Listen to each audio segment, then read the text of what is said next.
next, Iran's defense minister landed in China today, his first trip since Israel and the U.S. struck several of the Middle Eastern countries' nuclear facilities. Despite backing Tehran following the strikes, Beijing has so far declined to provide any material support. A Chinese state broadcaster reported that Iran's defense minister is expected to meet with his counterparts from the Shanghai Cooperation Organization. Member states include India, Pakistan, and Russia, among others. China's defense minister will reportedly host the meeting. Shortly after Israel attacked Iran, China condemned the strikes. Iran is an important part of China's strategic Global Belt and Road Initiative. Earlier this year, Iran participated in joint military exercises with China and Russia. However, support from the Chinese Communist Party since the strikes has been limited so far. Amid the ongoing crisis between Israel and Iran, one major player with deep ties to Tehran is watching closely, and that is China. On Sunday, Secretary of State Marco Rubio urged the Chinese regime to encourage Iran not to close the strategic Strait of Hormuz, a vital oil passage. This raises a key question: why is the U.S. turning to China for help? Let's take a closer look at Beijing's Middle East ties and core interests in the region.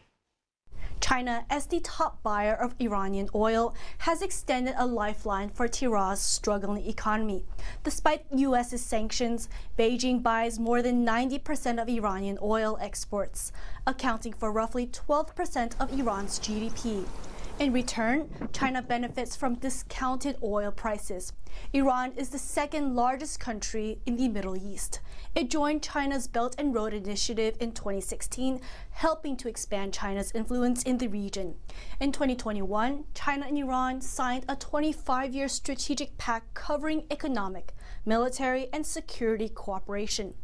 China and Iran also hold regular military drills, deepening their strategic ties. The U.S. has long accused China of aiding Iran's nuclear program. This support dates back to the 1980s, when China allegedly helped build Iran's largest nuclear research center in Isfahan. China reportedly supplied Iran with materials and technology needed for nuclear weapons development. Brandon Weichart, senior national security editor at the National Interest, warned that if Iran acquires nuclear weapons, it could destabilize the region, threaten Israel and U.S. security, and trigger a nuclear arms race across the Middle East.